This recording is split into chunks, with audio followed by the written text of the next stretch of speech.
Welcome to the Social Millennial Podcast. Gang. We out here, NYC gang.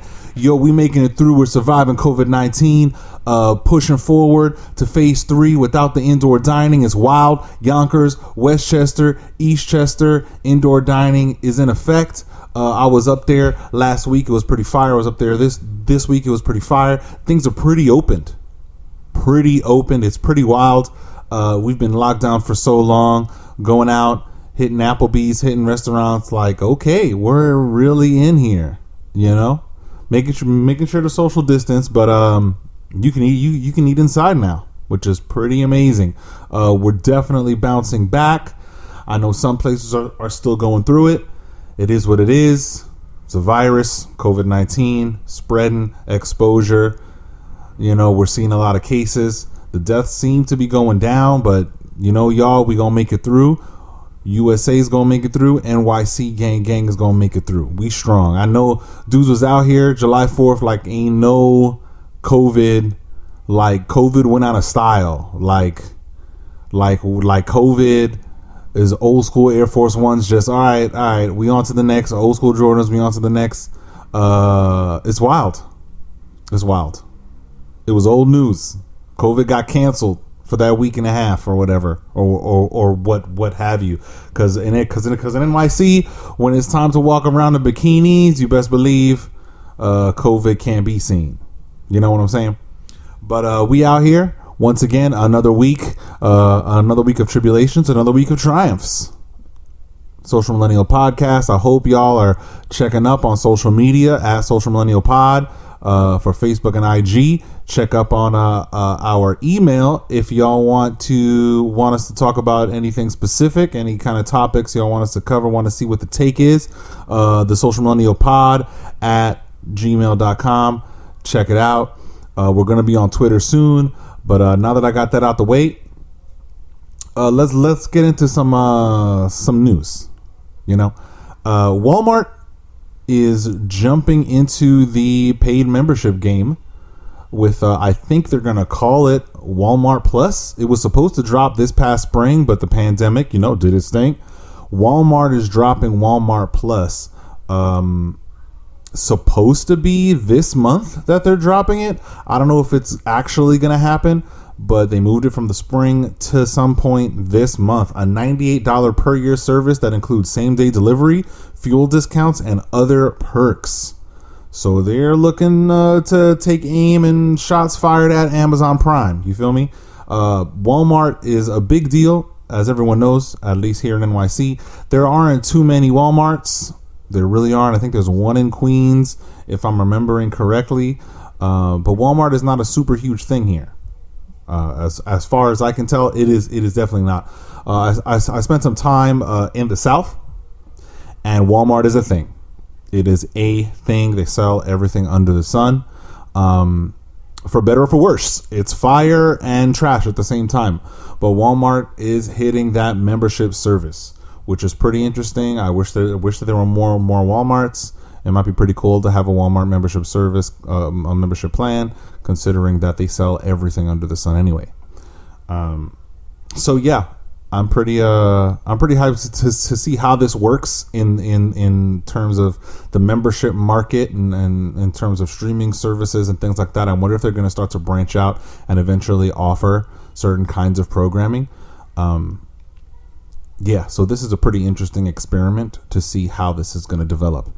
And especially in competition with Amazon Prime and other sort of grocery delivery services, Fresh Direct, etc.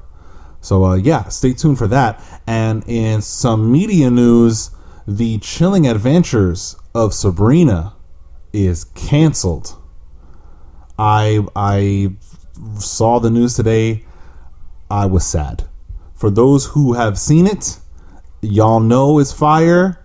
I don't know if every single person liked it, but I loved the Chilling Adventures of Sabrina. It was a great riff on the Archie comics, Sabrina the Teenage Witch. I remember the sort of made-for-TV kind of movie with Melissa Joan Hart. That was pretty fire. I really liked that. And then I think they made a show too. I don't remember if Melissa Joan Hart played Sabrina or reprised her role as Sabrina. I've got to look that back up.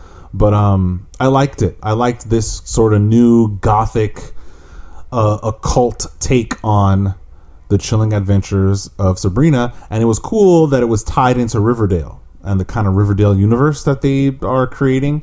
But yeah, it's canceled. We're gonna get one more season of 8 episodes, if I'm not mistaken, and yeah, they were building up the Eldritch Terrors, and now they got to put them down real quick, fast, and in a hurry.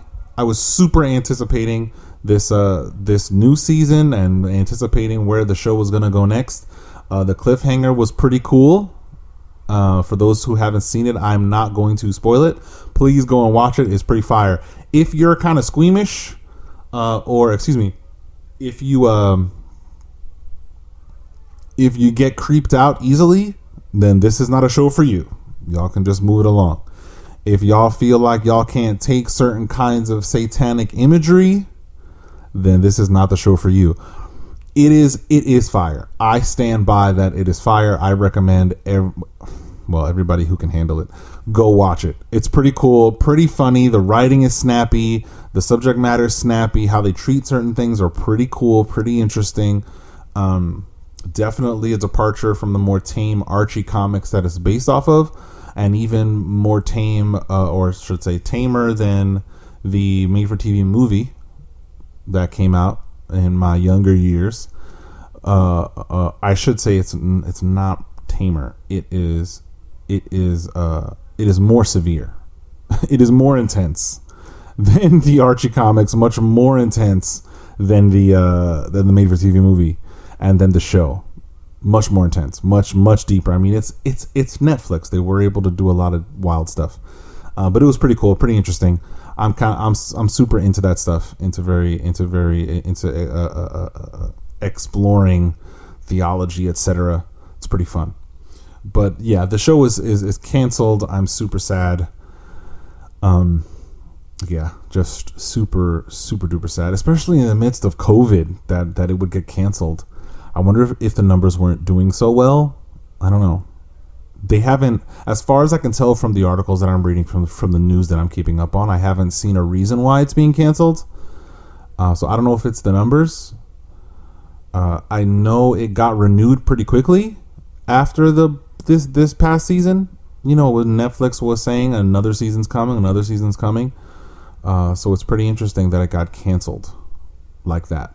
And with 8 episodes in the can already, or I think the 8 episodes are in the can already. I don't know, but yeah, super sad. Super. Take the violins out, Take the violins out of sorrow for a really good show. I feel like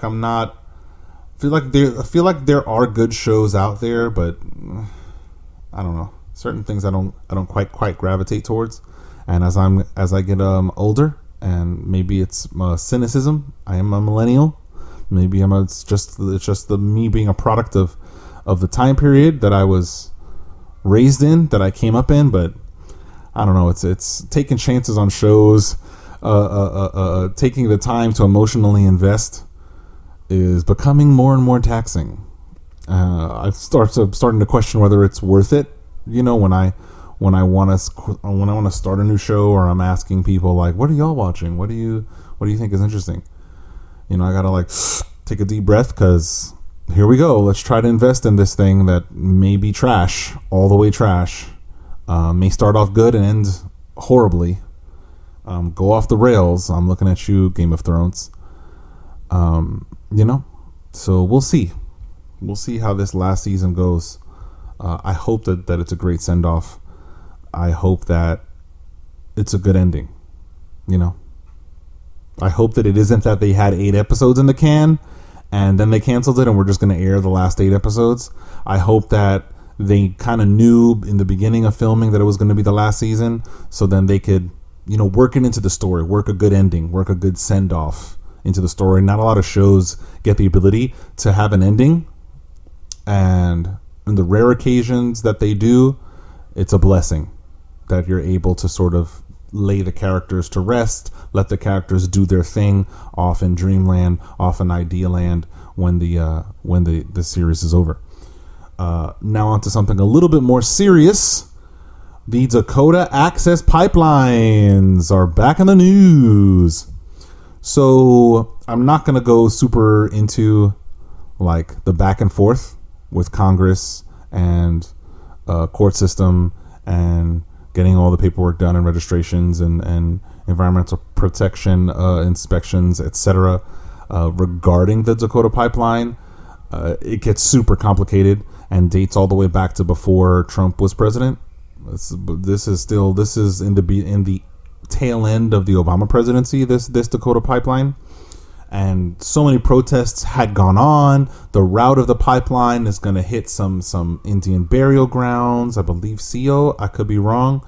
Burial grounds and other ceremonial lands. They were supposed to, the company, I forget the name of the company. Let me see if I can just grab that.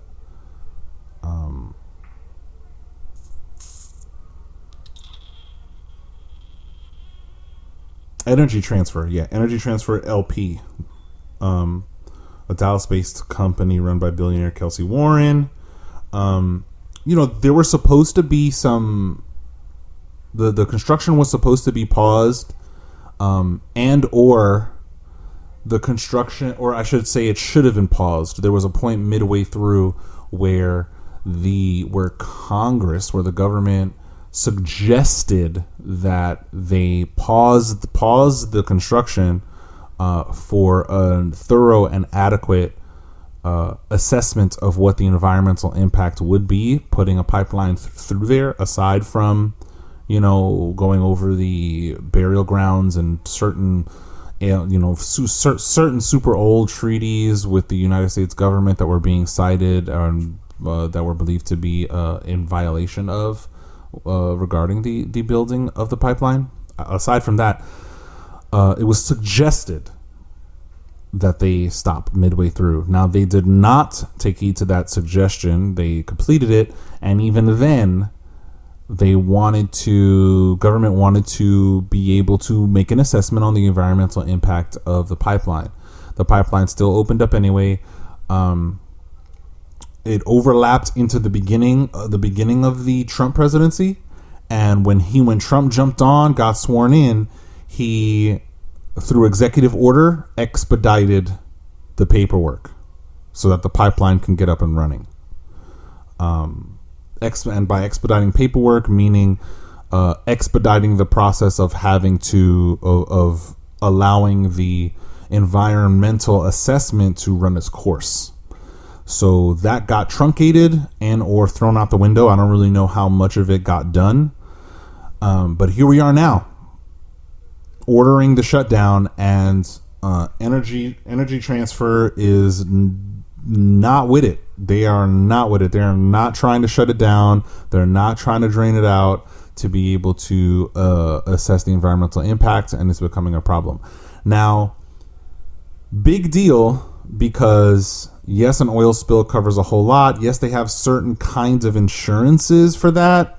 Energy Transfer took up, it's like $25 million or something like that. There's certain insurances, but they don't disclose all of the insurances that they're supposed to have. It's some kind of privacy and anonymity thing that goes on there.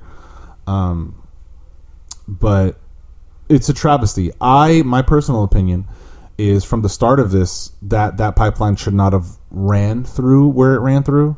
I know it would have been much more difficult to sort of reroute it given the terrain, but I don't know. I would err on the side of wanting to respect the lands of other peoples. Burial grounds, ceremonial lands. I would really want to, but that's just me. There are people who they just want the money. This is America. We want to move this oil from one place to another. We want to pump it, and this is where we're going to pump it through because it's the fastest and the quickest, and it saves us the most money in construction, etc. If I was in the position, I would want that EPA assessment. I'd want to make sure that I don't, or should there be a spill or malfunction with the pipeline, that the environment would be the route would make it so that the environment would be impacted the least. The environment's going to be impacted almost regardless if there is some kind of leak, some kind of disruption, some kind of pipe burst, something like that. But you want to mitigate it. You want that to be as small as possible, the effects / damage to the environment. And so that's just me, though. And I'm sure there are so many other people, so many people protested it over a long period of time. Both Native American and non-Native Americans protested this. And unfortunately, it got pushed through executive order. Now, if we're going to talk, or if I may give my opinion, I don't really like to talk too politically on the Social Millennial Podcast, but this is a serious issue regarding respect, and I'm super big on love and loving each other, and trying to instill or trying to reinvigorate our Western culture, Western society with love. Because if we go off too much to the left, and by left I don't mean political party left, I just mean figuratively, if we go too far in one direction, in terms of caring about us and ours, Western civilization could become something that we don't want it to become, that would look very ugly. We should want a moderation. We should want to get ours, to do for us and ours, but tempered with love for one another, so that we don't necessarily go off on the deep end of individualism and devalue our neighbor. So this is a big deal for me.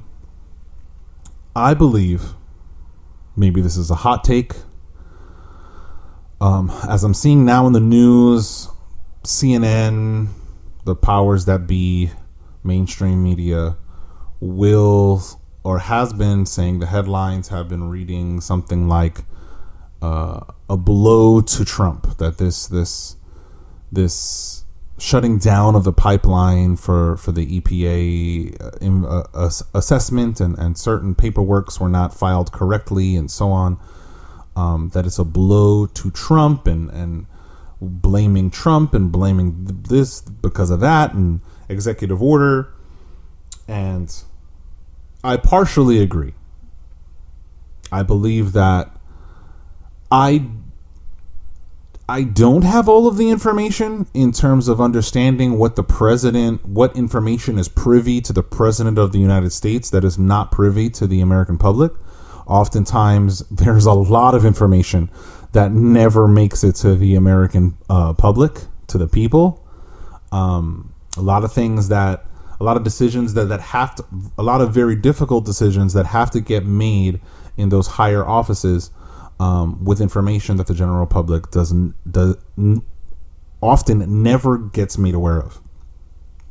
So I don't know everything surrounding what his decision was to executive order the hell out of it and just push it through. It could not be any information. It could have just been Donald Trump being Donald Trump, a New York nigga businessman, pushing stuff through and taking risks. It could just be that. Or it could be that there was something else going on, that pipeline needed to be expedited and needed to be put up as fast as possible. But that aside, I agree that it should not have been executive ordered through, or as much as one can help it, given the information that exists. It was not a cool thing to have it just expedited through. It was not a cool thing that the government did not step in when they should have stepped in. It was not cool that the government allowed this to continue, even in its early stages. There were votes for all of this. I think I don't know if it is that people are forgetting, or people just didn't know and haven't read up on it, or we're not keeping track of it, and most of our population just end up getting fed bits and pieces of the news that CNN and other mainstream news outlets in general deem as important. They just get the tidbits, and don't read up on what the actual thing or what is actually going on, what the details are. But a lot of this stuff got voted through in its early stages. Building an oil pipeline is a big deal legally. So a lot of paperwork had to get filed with a lot of different agencies. A lot of different votes had to happen to allow this paperwork to go through, to allow this pipeline to happen. And to me, it's not a Trump. It's not only a Trump problem. It's a United States government problem. If it's a Trump, it's just as much, and here's the hot take, it's just as much an Obama administration problem as it is a Trump administration problem. I don't know if I need Clue to drop the bomb, you know what I'm saying? But that, it just is what it is. The truth of the matter is, this whole thing started at the tail end of the Obama administration. And yes, the Obama administration did not like this pipeline going through Native American lands. They did not like or did not want it to be that the EPA assessments were not done and were not being done the way that they needed to be done as fast as possible. That exists. It's on record. They were against the pipeline, but no executive orders were made. Now, once again, I am not a part of the Obama administration cabinet. I do not understand what goes on. I'm not privy to all of the information that the president of the United States at that time is privy to. But as a member of the general public, a millennial, the Social Millennial Podcast, NYC Gang Gang, from the outside looking in, if President Trump could executive order the hell out of that and get it through and get it running, couldn't the Obama administration and President Obama executive order the hell out of that and either kill the prospects of that pipeline being built, or have it rerouted through a different route? Could that not have been the case? And instead of just having these sort of verbal denouncements of what's happening, actually do something about it? Actually use your presidential power to stop something like this from happening, so that we wouldn't even have the possibility of it becoming what it is now. And these are question mark, because it's, again, hindsight's 2020. You know, I don't have all the information at hand that President Obama did at that time period, and I won't ever, because I was not the president, and I don't understand what the office of the president is at that level when they have to make gigantic decisions like that. But it would have been nice. It would have been nice, Obama administration, President Obama, if you had just said, no, enough is enough. We're not going to disrespect these people and their lands again. And go, blang, executive order. You know? And even if it wasn't blang, executive order to step in and cut off the creation of this pipeline or step in and reroute it, executive order, bang, protected lands. So real quick, protected lands. Up to here, protected lands. Sit down with the tribe, protected lands. You know? Why couldn't that have happened? Question mark. You know? And it's oil. So you know, when oil is involved, I mean, when most things that are necessities in America, or quote unquote necessities in America, are involved, there's usually some underhanded stuff going on. There's usually some things, some favors, some exchanges happening under the table. Now, I'm not saying that necessarily that Obama has some constituents that he has to please. He has a base that he's got to please, certain lobbies that he's deciding to please. I'm not saying that, though it's a thing. But I wouldn't be surprised, you know, that Obama didn't step in the way that he could have, the way that he had the power to, but didn't. just verbally in the court of public opinion, he verbally stated that he doesn't like this. He verbally stated he's working with Congress to try to get this thing, instead of going executive ordered, bang, you just got presidented. You just got executived. So it's an interesting thing that's unfolding now, because Energy Transfer is not, they don't want to cooperate with the government, telling them that they need to do this. So the picket lines have started again. Yeah. It's I don't like it. Nobody likes it. Everybody hates to see it. I just feel like this could have been dealt with a long time ago, long before Trump. Things happened the way that they did, and I do believe that Trump should not have executive ordered the expediting of the paperwork to get this thing up and running. I don't know who else is standing to gain. I don't know if he's getting a kickback. I don't know if what have you, but that shouldn't have happened. And it should not have happened that President Obama did not step in and do what I feel he could have done to just stop it. Just take action. Stand in the way. We're done. We're stopping you. So yeah, the Dakota Pipeline is it's a thing. It is unfolding, and we'll see what happens with that Dakota Access Pipeline, because it could get wild in terms of what the government can and cannot do in terms of setting presidents legally, to try to save the environment and so on, or try to at least get the assessment on what's going on right now with the environment regarding the pipeline and how it's affected the environment.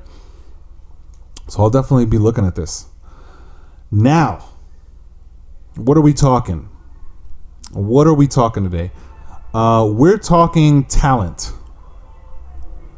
The sounds of NYC, y'all. Sounds of NYC, baby. You gotta love it. Talent. And the difference between someone who is talented and someone who just learns how to do something. Now, you could learn how to do something and realize that you're talented at it. That's a thing.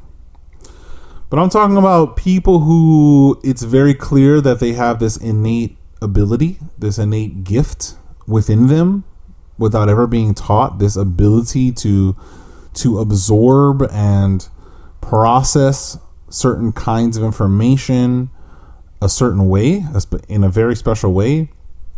And those who want to process this information, want to be able to do the things that talented people do, but they need to be drilled. They have to train their mind and their body to be able to do it.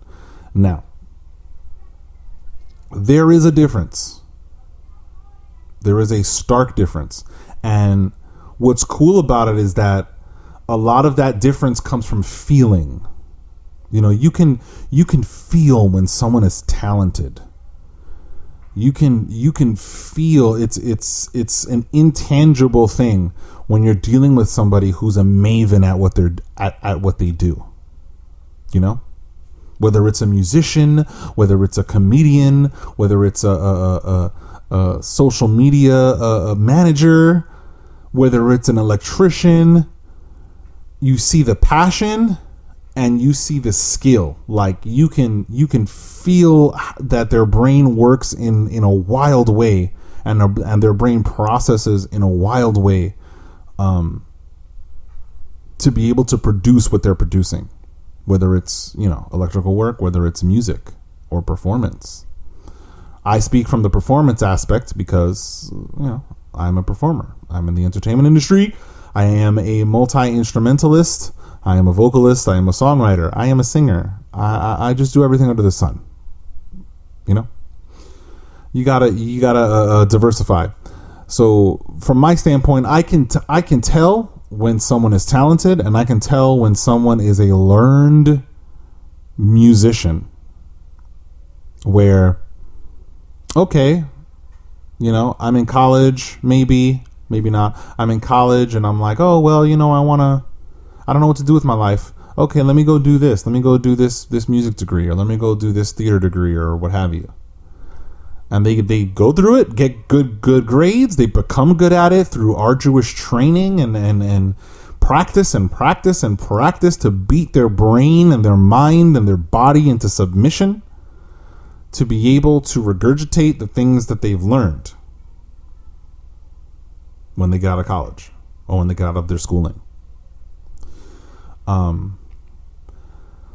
But talented people, even when they go into schooling,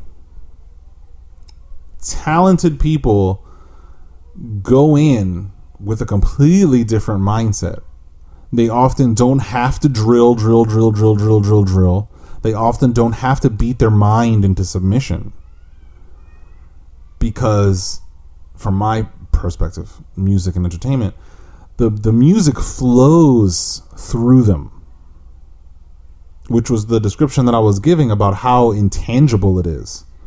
You can feel when music lives inside of someone. You can feel when art lives inside of someone.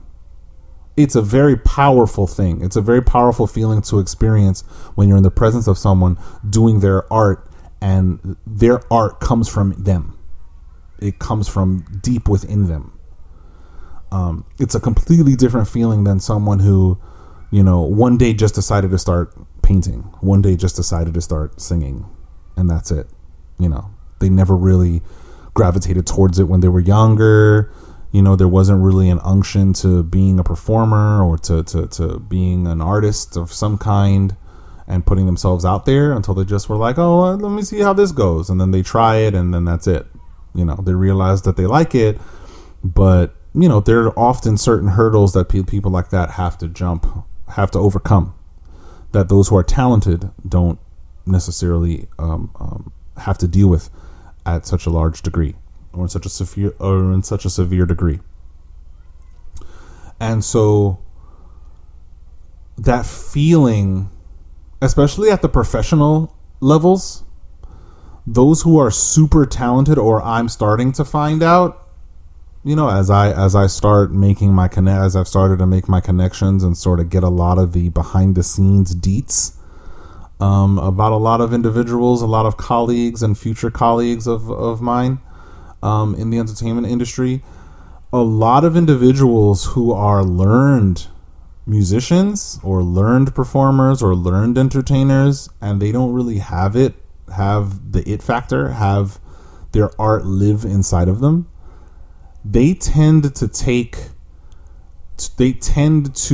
hoard or gatekeep, so that only the people that they believe are learned musicians get to advance, and those who are talented, who are also learned, because when you're talented, and your art is your passion, you should be actively developing what that art is. So it's not that talent will get you from point A to point Z, talent alone. That's not how that works. Don't get me wrong, that is not what I'm talking about. Those who are talented still have to get training, schooling. They still have to develop, still have to get better at their craft and what they do.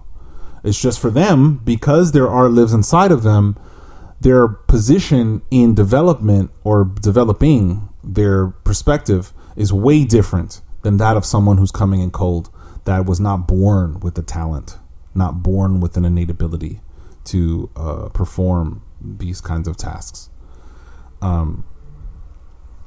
But often, or not often, I'm noticing that a lot of the gatekeeping going on, it has to do with this talent versus learned. And those who are learned wanting to make sure that only those who are learned have the advantage over those who are talented. A talented person can walk into a room, let's say, if I'm speaking from the perspective of a musician, a talented guitarist who's trained, you've got to develop, but they have the music in them, picks up a guitar and plays, the same thing that a learned musician plays, the same piece, and I guarantee you that talented individual will create a connection to that music and a connection for the audience in a way that the learned instrumentalist, the learned musician cannot do and cannot understand. Because it's one thing to be, as a learned musician, it's one thing to be a dancing monkey, and it's another thing entirely to have the music flow from within you outward, or have your art flow from within you outward. One is highly calculated. One has beaten their brain into submission to make it do these specific sets of things, which to me spells out something very cold, very calculated. The other has this innate connection to the art that can reach people. Because when you're learned, and as I said, there's sort of a correlation with being cold and calculated. When you kind of learn what people are supposed to like as a performer, you're like, oh, they're supposed to like this, or this is what the convention is, in terms of what people do, or what is the thing that is done. And you just do that in order to just guarantee that people are going to like it. There is a disconnect there. There's coldness there. There's calculating there. So you're able to come in, do your bit, dance monkey dance, get it, execute it perfectly, and then hang up your hat and go home and not ever think about it again. Because it doesn't live in you. You beat your body and beat your mind into just being able to execute what you're supposed to execute. And when what you're supposed to execute has reached its end, that's it. There's no more. There's no more for the Victrola to play. The Victrola stops turning. And the record stops. And that's it. You're done. A person who's got talent, who's got the art flowing through them, their passion, their art is flowing through them. They're learned. They're doing their thing. When they come in, their performance is an entirely or completely new experience each time. When they come in, there's a connection and a vigor and a passion there, an investment in what they're doing that the person who has learned alone does not possess and cannot understand. A big deal there is that they cannot understand what that is, to even be able to replicate it, because it's dancing monkey, to even be able to replicate that kind of deep connection, they can't even really understand it. And so I say all that to say, know the difference between, this same concept goes with everyone. When everything and everyone in our life, when something is living inside of someone, that manifestation is gonna affect. So whether it's friends, whether it's colleagues, whether it has to do with job and work, you'll be able to tell the difference between someone who has learned and can, just execute, and someone who loves what they do, and who what they do is a thing that's living inside them. Like before they were ever around you, or before they were ever close to you, it was just living in them and developing and building in them.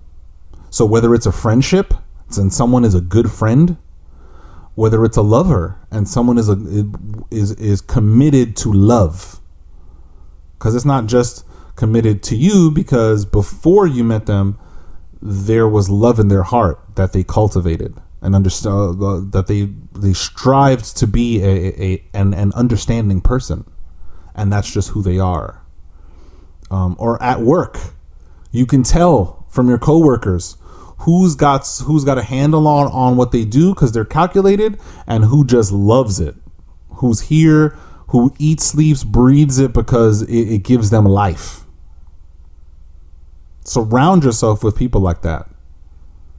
With people who are doing the things that are giving them life and developing them and bringing them a very deep sense of contentment with who they are, what their passion is, and what their talent is.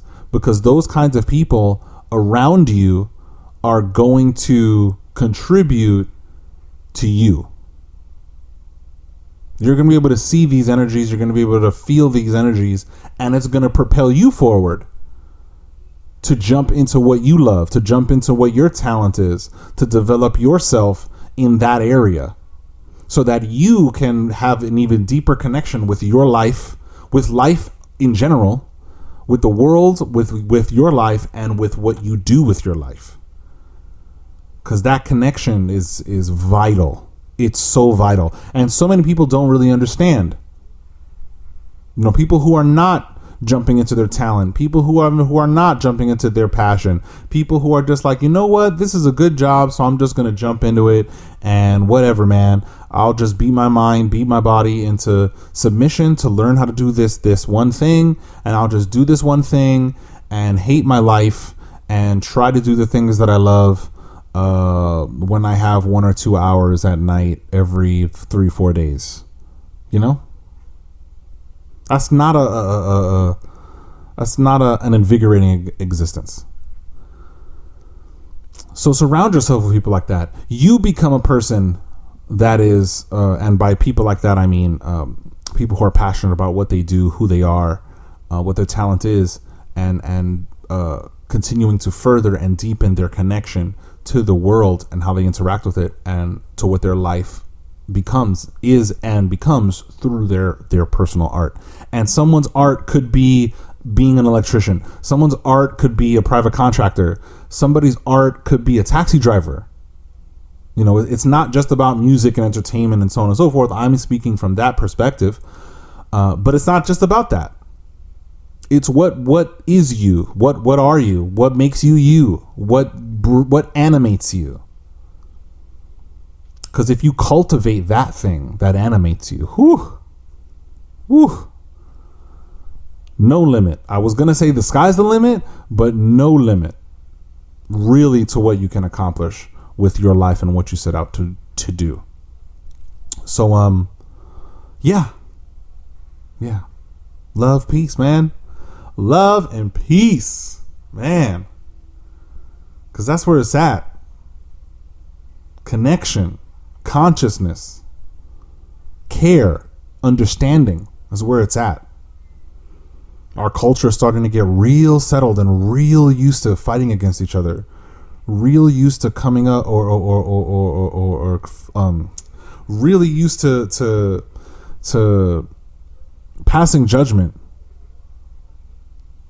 without having all the information, real used to developing false conceptualizations of things, real used to staying within echo chambers, real used to not understanding, making decisions to not be understanding people. Let's try to not do that. Let's try to buck that trend, because it's starting to take us down a very tough and rough road. And if it continues the way that it is, bye-bye passion.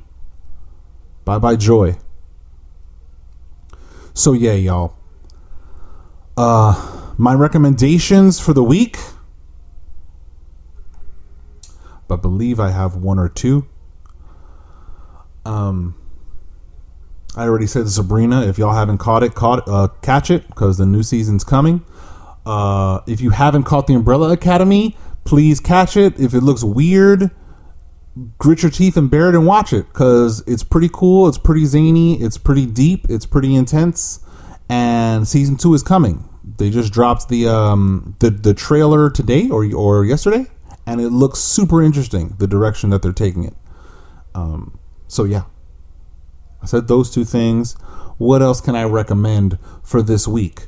Exercise, social distancing. Wear your masks, y'all, when you're indoors, and close to a whole lot of people when you're outdoors. Wear them masks, y'all, because it ain't cute being COVID-19 positive, coronavirus positive, and chilling out at the cookout with no mask. It ain't cute when abuelita gets sick and has to be on the respirator. It ain't cute. So social distance, that's my rec, right? Social distance. Pay attention to the news about what we need to be doing regarding the coronavirus. Love each other. Be more understanding. Strive to be more conscious. Strive to understand yourself and who you are and the things that you love to do and what you innately gravitate towards. That's going to be your talent. Cultivate it. Continue to bring to invigorate yourself and bring joy to yourself. And then you'll be able to bring joy to others and invigorate others effectively. Let's see what else. I think I had another rec, but I'll leave it there. I'll save that recommendation for next week. So I'm glad that y'all spent this time with me. I hope, even if it's just one person, that y'all took something away from what I'm saying, from my little rant. I hope that it was mildly entertaining. I know I'm just, talking. But podcast and talking and topics and nature of the beast. So if y'all, please, if you're listening to this on YouTube, like, comment, subscribe. Even if you don't agree with my takes, write it down. Comment. I want to hear it. I want to hear the disagreement. I want to hear, curse me out if y'all want. I want to hear it. If y'all have any other questions, maybe questions that challenge my takes on certain things, leave it in the comments. If you're on social media, at Social Millennial Pod on Facebook and Instagram. We will be on Twitter soon, so stay tuned for that. We've got guests coming on soon. We've got content that is social media exclusive, so stay tuned for that. Y'all have to be subscribed. Y'all have to follow us in order to get all these notifications, etc. On YouTube, when you subscribe, click that notification bell so you can get the notification when the podcast drops every single week. If y'all have questions for us, topics that y'all want us to discuss, and y'all want to hear the take from a native New Yorker, social millennial, you can email us at thesocialmillennialpod@gmail.com. You can write us at YouTube in the comments. You can comment and message and DM the Instagram, DM Facebook. We will respond to you. We've got that 95% response rate badge on Facebook, so we will get to you as quick as humanly possible. All right, so this has been great. I've had a great time. I'll see y'all next week. NYC gang. We in this. We New York tough. Peace.